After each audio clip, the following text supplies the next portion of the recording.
In the outskirts of Austin, Texas, there lived a humble man named Sam, a 36-year-old handyman who made a living by doing all kinds of odd jobs, digging trenches, fixing fences, and hauling dirt. Sam wasn't wealthy, but he was content with his simple life, sharing his days with his loyal dog, Buddy. Together, they faced the scorching Texas sun and the daily grind with quiet resilience.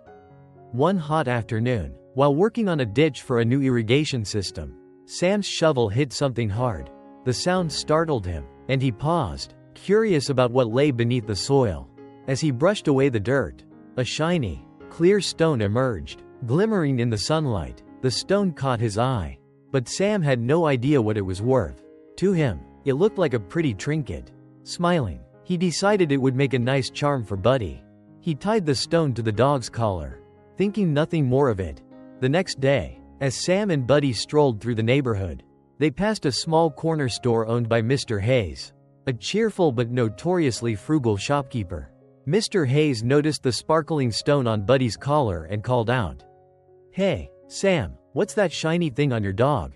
"Oh, just a shiny rock I found while digging," Sam replied casually, scratching Buddy's head. Mr. Hayes squinted at the stone, intrigued by its sparkle. "Well, it's a nice-looking rock. How about I give you $10 for it?" Sam hesitated for a moment. He didn't think the stone was worth much, so $10 seemed like a generous offer.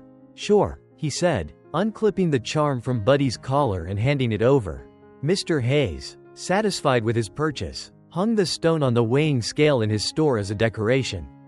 Over the next few days, the stone became the talk of the neighborhood. Customers admired its beauty, often commenting on its brilliance as they shopped for their groceries. One afternoon, a jeweler named Mr. Collins stopped by the store to pick up some snacks. His sharp eyes immediately locked onto the stone. "Mr. Hayes," he asked, trying to mask his excitement, "where did you get that stone hanging on your scale?"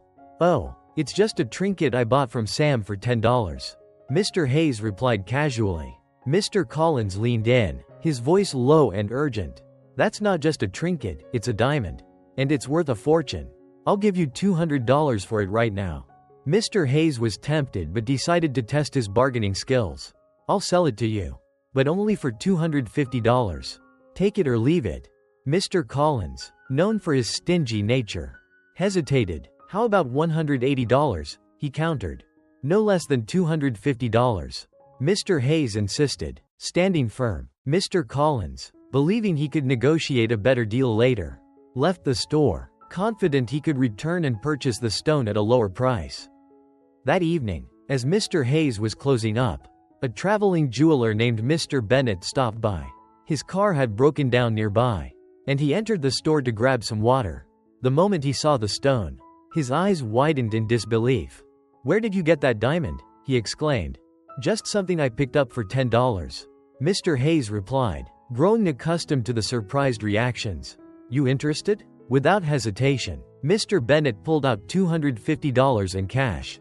"Here's your money," he said. Mr. Hayes handed over the stone. Pleased with the deal, Mr. Bennett left the store with a smile, knowing he had just acquired a rare treasure. The next day, Mr. Collins returned to the store, eager to buy the stone. "I'll take the diamond," he announced, slapping $250 on the counter. Mr. Hayes chuckled. "You're too late. I sold it last night." Mr. Collins' face turned pale. "You what? That stone was worth thousands. You sold it for pennies." Mr. Hayes laughed again, leaning back in his chair. "If it was worth so much, why didn't you buy it when you had the chance? You argued over $20 and lost something priceless. Who's the real fool now?" This story teaches us valuable lessons for today's society. 1. Don't be stingy at the wrong time.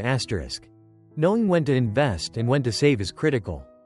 Being overly cautious can cost you valuable opportunities. 2. Seize opportunities when they come. Delaying decisions often leads to regret. Acting promptly and decisively can make all the difference. 3. Value what's in front of you. Recognize the worth of what you have before it's too late. Often, we fail to see the potential and opportunities right before our eyes. If you've ever experienced similar stories in your life, don't hesitate to share your thoughts or experiences in the comments below. We would love to hear your story.